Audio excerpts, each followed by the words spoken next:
તો 15 મહાનગરપાલિકામાં પદાધિકારીઓની અટકળોનો અંત આવશે। પદાધિકારીઓના નામોની અટકળો પર અંત આવશે। 1 મે થી 3 મે ભાજપની સેન્સ પ્રક્રિયા શરૂ થશે।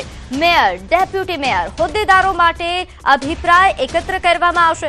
નિરીક્ષકો જિલ્લામાં જશે અને દાવેદારોના નામોની પેનલ તૈયાર કરશે। સ્થાનિક ચૂંટણી બાદ હવે ભાજપની પાર્લામેન્ટરી બોર્ડની આ બેઠક મળવાની છે, જેમાં મેયર, ડેપ્યુટી મેયર સહિત હોદ્દેદારોની પસંદગી પર નિર્ણય કરવામાં આવશે। સ્થાનિક સ્વરાજ્ય ચૂંટણીમાં જંગી જીત બાદ પ્રક્રિયા તેજ થઈ છે। સેન્સ પ્રક્રિયા દ્વારા નામો ફાઇનલ કરવાની કવાયત હાથ ધરવામાં આવશે। પાર્લામેન્ટરી બોર્ડ અંતિમ નિર્ણય લેશે। ટૂંક સમયમાં હોદ્દેદારોના નામ જાહેર થવાની પણ શક્યતાઓ વહેતી થઈ છે। તો વધુ વિગત સાથે મારી સાથે હવે સંવાદદાતા ગીતા જોડાઈ ગયા છે। ગીતા, હવે આ કવાયત તેજ થઈ છે, હોદ્દેદારોના નામ જાહેર કરવાની સાથે સાથે મેયર અને ડેપ્યુટી મેયર કોણ બનશે, કારણ કે હવે બધામાં ઉત્સુકતા છે જાણવાની। ઉત્સુકતાની સાથે સાથે લોબિંગ પણ શરૂ થઈ ગયું છે। હું આપને એવું કહેવા માંગીશ, ફ્રેન્ડ્સ, આમાં કેવું બને કે પાર્લામેન્ટરી બોર્ડની બેઠક યોજાતા પહેલા જાય, ત્યાંના સ્થાનિકો, કાર્યકર્તાઓ, લોકો પાસેથી સેન્સ લે કે 10 જણા જીતે છે તો 10 માંથી કોને મેયર બનાવવા જેવા છે, ડેપ્યુટી મેયર બનાવવા જેવા છે, પક્ષના નેતાનું પદ આપવા જેવું છે, તેવી સેન્સ લેવામાં આવે અને એ અનુસાર જીતેલા એટલે કે ચૂંટાયેલા પ્રતિનિધિઓમાંથી કોઈ એક મેયર વગેરે બની શકે।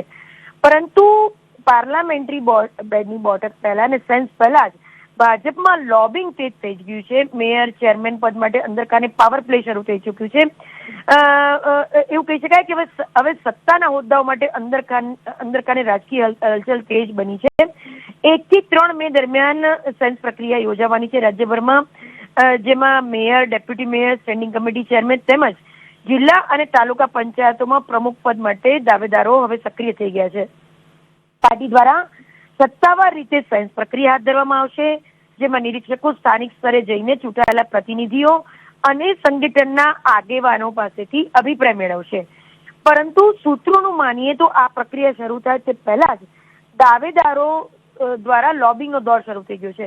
પોતાના નામને મજબૂત બનાવવા માટે ઘણા દાવેદારો પ્રદેશ નેતાઓ, મંત્રીઓ અને નિરીક્ષકો સુધી પહોંચવાનો પ્રયાસ કરી રહ્યા છે।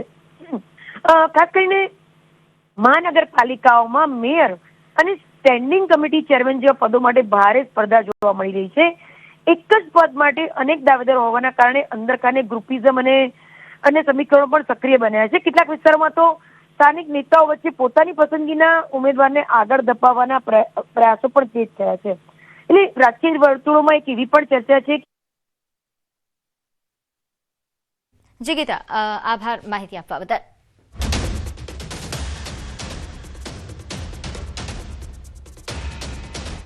આગળ વાત કરીએ છોટાઉદેપુરના નસવાડીના ગઢ બોરિયાદ ગામે ચોંકાવનારી ઘટના સામે આવી, જ્યાં લૂંટના ઈરાદે ઘરમાં ઘૂસી અજાણ્યા શખ્સોએ વૃદ્ધાની હત્યા કરી।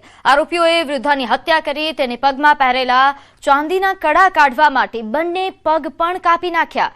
ગઢ બોરિયાદ ગામના પ્રવેશ માર્ગ પર મુખ્ય રોડ પાસે કાચા ઝૂંપડામાં રહેતી વૃદ્ધ મહિલા જે એકલી રહેતી હતી, ત્યારે આ બનાવ બન્યો। ઘટનાની જાણ થતાં જ નસવાડી પોલીસ ઘટના સ્થળે પહોંચી અને લૂંટનો ગુનો નોંધી વધુ તપાસ હાથ ધરી। મેં જોયું એટલે કલ્લા હતા જ નહીં અને પગ કપાઈ ગયા હતા અને પછી પોલીસને જાણ કરી એટલે પોલીસ આવી, ત્યાં આરોપીને કડક સજા મળે એવી અમારી માંગ છે। તો અજાણ્યા શખ્સોએ વૃદ્ધાની આ પ્રકારે ક્રૂર હત્યા કરી, જેને લઈને હવે ચકચાર મચી છે। પોલીસે પણ ચક્રો ગતિમાન કર્યા છે આ લૂંટારુઓને શોધવા માટે।